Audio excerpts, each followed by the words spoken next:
কোনো এক রাতে হজরত ওমর রাদিয়াল্লাহু তাআলা মোমবাতি জ্বালিয়ে দেশের কোনো কাজ সম্পাদন করছেন। ঠিক এমন সময় হজরত ওমরের পরিবারের কিছু সদস্য তার কাছে আগমন করলেন। কিন্তু মজার বিষয় হলো, ঠিক তখনই হজরত ওমর রাদিয়াল্লাহু তাআলা তার মোমবাতিটি নিভিয়ে দিলেন এবং সাথে সাথে আরেকটি মোমবাতি জ্বালিয়ে দিলেন। এরপর অতিথিদের খোঁজ খবর দিতে লাগলেন।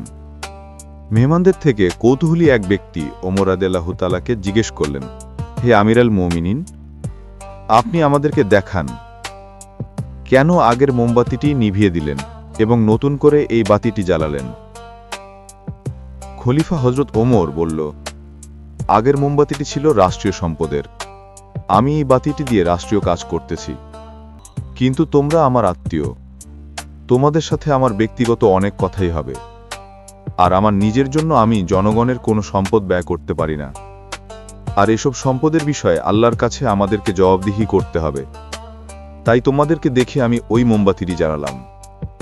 হজরত ওমরের এই জবাবে তার মেহমানরা অবাক হলেন, কারণ তারা এসেছেন আত্মীয়তার সুযোগে কোনো সুবিধা লাভ করার জন্য।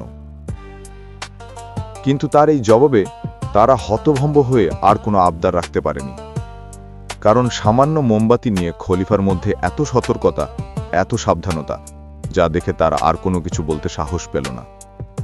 অন্য এক সময় একজন লোক খলিফার কাছে এসেছে অবৈধ সুবিধা নিতে। খলিফার হাতের কাছে কিছু কাঠ ছিল, আর খলিফা ওমর তখন ওই কাঠে আগুন জ্বালালেন এবং বললেন, এখানে কিছুক্ষণ হাত রাখো, তারপরে তোমার অনুরোধ আমি রাখার চেষ্টা করব। এ কথা শুনে লোকটি অবাক হল এবং ভয় পেল। এরপর বলল যে আমি আগুনে হাত রাখলে তো হাত ফুড়ে যাবে।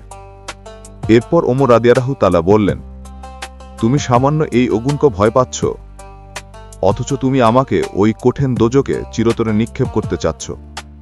তারপর লোকটি নিজের ভুল বুঝতে পারলেন।